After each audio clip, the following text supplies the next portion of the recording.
Alors l'association s'appelle Les Petites Mains, elle est basée à Zétain, ça fait 5 ou 6 ans qu'elle existe et elle est née de mamans qui ont eu des enfants et qui voulaient se consacrer à une parentalité un peu différente, c'est-à-dire par exemple comment allaiter, promouvoir l'allaitement, promouvoir le portage, promouvoir différentes choses comme ça autour de la parentalité. Et de fil en aiguille, les enfants ont grandi. Et aujourd'hui, il y a différentes autres activités qui se sont mises en route, comme par exemple l'école en forêt, c'est-à-dire aller toutes les semaines en forêt pour voir dans quel environnement on vit et comment fonctionne l'environnement, la nature dans laquelle on habite. Il y a eu aussi tout un ensemble d'activités autour de l'écologie domestique, fabriquer des choses soi-même, comme le savon, fabriquer des lessives soi-même, fabriquer des meubles en carton, fabriquer des produits cosmétiques soi-même, avec des produits qui plus est seront respectueux de la nature. Enfin, ce côté écologique est vraiment très important pour nous et économique aussi, puisque en fait on y gagne au niveau du coût. Fabriquer ses produits ménagers soi-même avec du bicarbonate, du vinaigre blanc, enfin il y a différentes choses comme ça. Et les Ripper Café sont arrivés aussi dans le même objectif, avec le même objectif, c'est de comment devenir être autonome, avoir de plus en plus de possibilités de réparer soi-même et gagner de l'argent. Ça c'est quand même une composante importante. Et finalement, la chose importante aussi, c'est de respecter la nature. C'est-à-dire de ne pas racheter, jeter, acheter, jeter, mais d'essayer de réparer pour éviter d'avoir à jeter et pour éviter d'avoir à chercher tout ça dans la terre, tout le plastique, dans le pétrole, toutes les matières métalliques. Voilà. Pour nous, les Ripper Café aussi, c'est le côté festif qui est très important. Là, il y a de la musique, il y a une bibliothèque, il y a un atelier pour les enfants, il y a tout ce côté relationnel par lequel on se détache un peu des Ripper Café habituels, parce que ça existe de plus en plus maintenant, les Ripper Café. Mais le nôtre on a vu dès le début, là c'est le 10e maintenant, on a vraiment voulu dès le début qu'il y ait un côté humain qui soit très... Alors concrètement, ça se passe comme ça, les gens arrivent, on diagnostique très vite à l'entrée pas quel type de panne, mais en tout cas dans quel rayon, dans quel atelier ils pourront se faire réparer les choses. Il y a différents ateliers, l'atelier électronique, ou informatique, on répare tout ce qui est ordinateur, téléphone portable, tablette, imprimante, des choses comme ça, avec des circuits imprimés, on va dire. Ils sont très calés, ils peuvent souder des tout petits circuits imprimés, c'est assez impressionnant.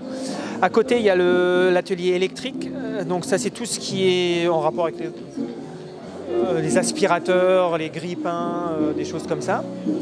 Il y a l'atelier bois école, tout ce qui n'est pas électrique, donc en bois, en plastique, ce qu'il faut coller, ce qu'il faut réajuster, ce qu'il faut, voilà, des chaises ou des choses comme ça, ou des petites tasses à recoller. Enfin, il y a vraiment plein d'objets assez hétéroclites qui arrivent comme ça de dimanche en dimanche.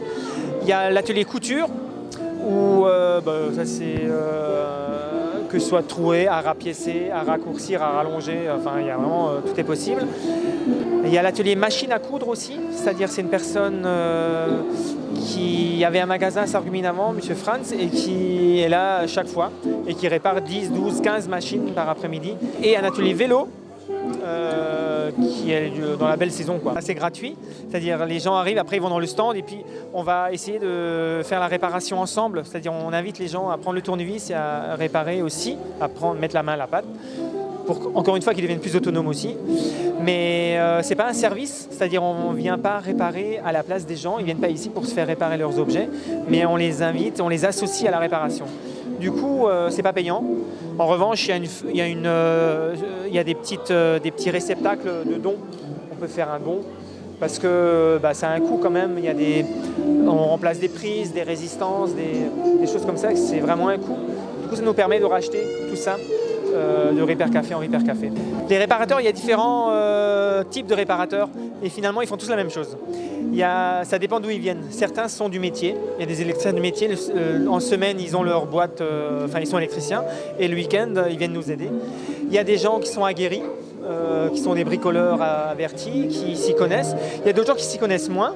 Mais tous ceux-là, en fait, ils sont derrière la même table et ils réparent les mêmes choses. Ils partagent leurs expériences et sont les premiers à apprendre comment réparer les nouvelles choses qui arrivent, parce qu'ils ont chacun leur expérience et ils se distribuent et ils s'échangent ça. Et ça, c'est vraiment chouette. Ce qui fait que des gens viennent, ils disent ouais, mais moi je sais un peu, mais bon, je ne saurais pas forcément, je ne sais pas si je peux. Mais non, cette question ne se pose pas. Dès qu'on a envie, on peut aider quelqu'un d'autre. On n'est pas, et ça c'est pour l'ensemble des objets qui arrivent ici, on n'est pas tenu de réparer. Si ça marche, tant mieux. Si ça ne marche pas, parfois on trouve le diagnostic et on peut dire à la personne il faut changer cette pièce-là. Ou alors elle le commande et puis elle le répare elle-même si elle sait le faire à la maison. Ou alors elle le commande et elle revient la fois d'après et on va réparer avec elle. Ça c'est une vraie question. Le local, pour les Repair Cafés habituellement, ils ne sont pas itinérants. Ceci dit, en Alsace-Bossu, là, il est itinérant aussi. Mais sinon, la plupart des Repair Cafés au monde, il y en a 1000 ou même plus maintenant, j'imagine, la plupart sont fixes.